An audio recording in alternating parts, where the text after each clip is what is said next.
I matched with this one guy named Steve on Tinder. I wasn't looking for anything serious or a hookup or anything of that nature. Maybe friends, I guess. I don't know, I was just bored. That was really it. I thought he seemed cool because we had similar interests in music, style, clothes, and etc. I started talking to him, and only after a few hours, he got my Snapchat and started messaging me there.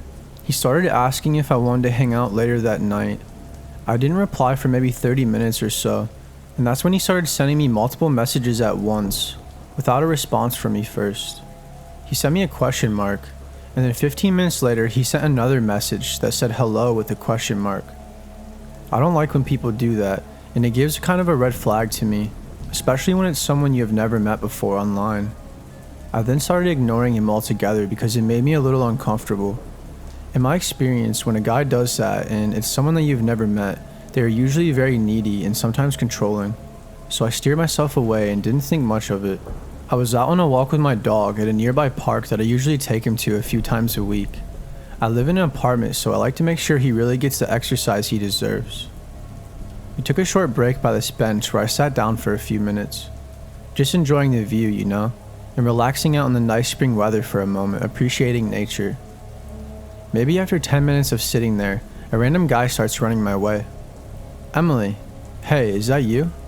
It's me, Steve. I was just wondering what you were up to. Nice to meet you." "What a coincidence, we just ran into each other," he said. Yeah," I said with a concerned look on my face. I started panicking because I knew something was wrong. This didn't feel like a coincidence. It didn't take long before I realized that he wasn't even the guy in the pictures. He had been catfishing me. That immediately sent a shiver down my spine, and I knew I was in for trouble. And then I remembered I had my Snapchat location turned on to all my friends. I forgot that I turned it on months ago to test something, and I forgot to turn it back off, apparently. This man was literally stalking me. He slowly started to harass me more and more, as he knew I was getting more frustrated and disinterested in him and what he was asking me by the second. At first it was by asking if I still wanted to hang out. I ended up telling him to leave me alone and that he was scaring me. It didn't take long before he started yelling at me. I was honestly shook, and at this point I was in fight or flight mode. My dog started barking at him in order of an attempt to protect me. He backed up just a bit, but continued harassing me with his words. He began saying some very disgusting things that I don't care to even share right now. Just know they were really inappropriate and horrible things that you should never say to someone. Thankfully, some old man who was jogging by recognized I was being harassed and he scared him off. I'm so thankful for that man, because I don't know what else would have happened had someone not stepped in and intervened. The guy took off and I've never heard from him since, and I obviously blocked him on everything. I'm still on edge, and sometimes I worry I will run into him when I'm alone or something. Please just be careful who you talk to on the internet. This could happen anywhere, at any time. There are weirdos out there everywhere. This story is about my ex-boyfriend that started stalking me after our breakup. I don't really feel comfortable with sharing his name, just for safety reasons. We had already been friends for a few years when we started dating my junior year of high school. After we started dating, it didn't take long at all for him to show his true colors. It was like a complete 360. He was a totally different person and not the nice guy I knew at all. He would go through my phone constantly. Every day it seemed he would snatch it out of my hands and read through all my personal stuff because of his own insecurities. I never once gave him a reason to worry about that sort of thing. I was always honest and loyal. I've been wanting to get out of this relationship pretty much ever since it started. Every time I would try to end things, he would guilt trip me and tell me that he would change.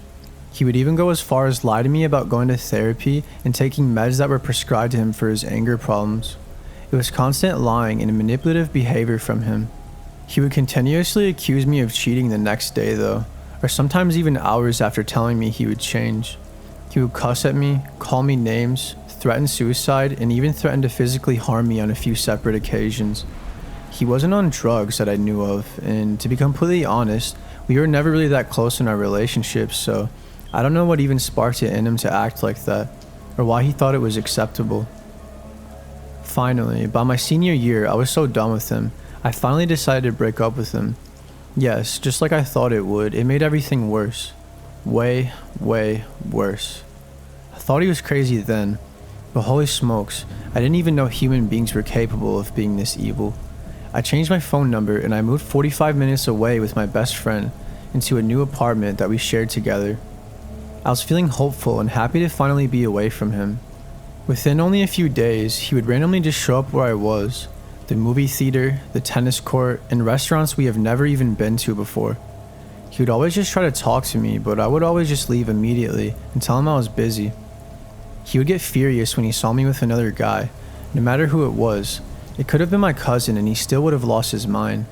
Still to this day, I don't know how he knew where I was at all those times. It was really creepy, but he swore it was coincidental. A few months later, I moved off to college about an hour away. I thought it would all be over for sure now. But during my freshman year, one of our very close friends that we shared committed suicide. So I came home to attend the funeral. Of course he was there as well. I had no choice but to be nice to him and professional while we were there. After the funeral, everyone was going to one of my other friends' house for a little get-together and reunion. I didn't want to go, but my friends convinced me otherwise. The whole entire time I was there, my ex was trying to talk to me. I was being polite, but I would try to avoid him. He was right next to me all night, trying to kiss me, put his arm around me, and whatever he could get really. Someone at the party asked me if we were back together, and of course the whole room looked and turned directly at us. I said no, of course not, and stormed out. He got my number from someone somehow at the party and started texting me and calling and texting and calling and leaving voicemails with the same old sob stories. All the time. This continued for 5 years.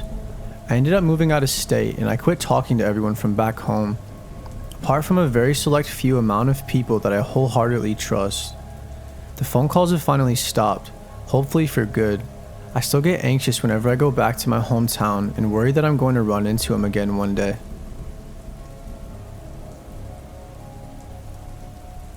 One day I was crossing the street on my way home from campus, and there was a car stopped at the stoplight. The driver yelled out the window and asked if I wanted to party with him. I ignored him as I continued walking down the street. After walking for 2 blocks, the car drove up past me, did a 3-point turn, then pulled up onto the curb to stop me from walking. The driver then stepped out of the car, along with another man who was in the passenger seat. They asked me what my name was and asked again if I wanted to party with them. They were drinking and they were apparently celebrating their friend's birthday, who was drunk off his butt in the back seat. They then all kept being even more persistent with me that I go party with them. This went on for a while with them asking over and over and me rejecting them over and over. It obviously didn't need to last that long, but my first instinct was to keep it as peaceful as possible since they already had a lot to drink. And I know more than anyone that drunk people can be really unpredictable and that things could turn very badly very quick if I started being too aggressive. I managed to walk away from them when a car came up behind them and started to honk at them to move. It was a one-way residential road and the car couldn't go around because of oncoming cars. So I walked down a sketchy alleyway while they were figuring out the road situation in hopes that I would lose them. My sorority was just down the street, so I didn't want them seeing where I lived. I almost made it home, and I was pretty sure that I lost them, but as soon as I started walking up the steps to where I was staying for the time being, I heard a honk behind me and a car engine rev up and speed up to me. And of course, it was those same guys who were just harassing me. "Hey, where you going?" the driver said. "The party's this way." I opened my door and walked in quickly, slammed it shut and locked it. Thankfully and ironically enough, there was actually a police officer sitting across the street, witnessing everything that just happened. He pulled the driver over and started to question him. The driver ended up getting arrested for driving under the influence, and the other 2 in the car were free to go. I told the officer everything and that they were all harassing me. I also thanked him for his help. I just hope they don't come back, and I also hope they don't remember where I live. I don't live alone though, so that's always good, as we all know there is safety in numbers, but that doesn't necessarily stop me from losing sleep over my anxiety about the whole ordeal.